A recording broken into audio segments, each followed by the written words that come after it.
കണ്ണപുരം പുന്നച്ചേരി ഇന്നലെ രാത്രി 10:15ഓടെയാണ് നാടിനെ നടുക്കിയ വാഹനാപകടമുണ്ടായത്. ഒരു ജീവനെങ്കിലും രക്ഷിക്കാനാകുമെന്ന പ്രതീക്ഷയിലായിരുന്നു നാട്ടുകാർ. അവർ പരമാവധി ശ്രമിച്ചെങ്കിലും കാറിനുള്ളിൽ നിന്ന് അവരെ പുറത്തെടുക്കാനായില്ല.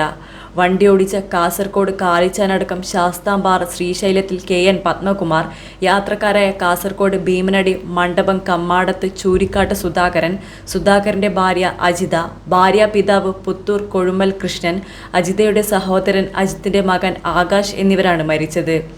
കണ്ണൂർ ഭാഗത്തു നിന്ന് പയ്യന്നൂർ ഭാഗത്തേക്ക് പോവുകയായിരുന്ന കാറും എതിരെ വന്ന ലോറിയുമാണ് അപകടത്തിൽപ്പെട്ടത്. അപകടത്തിന്റെ മുഖ്യ കാരണം കാറിന് പിന്നിലുണ്ടായിരുന്ന ലോറി ഇടിച്ച് നിയന്ത്രണം വിട്ട് എതിരെ വരികയായിരുന്ന ഗ്യാസ് സിലിണ്ടറുമായി പോകുന്ന ലോറിയിൽ ഇടിക്കുകയായിരുന്നു എന്നാണ് കരുതുന്നത്. വാതിലുകൾ വെട്ടിപ്പൊളിച്ചാണ് കാറിലുണ്ടായിരുന്നവരെ പുറത്തെടുത്തത്.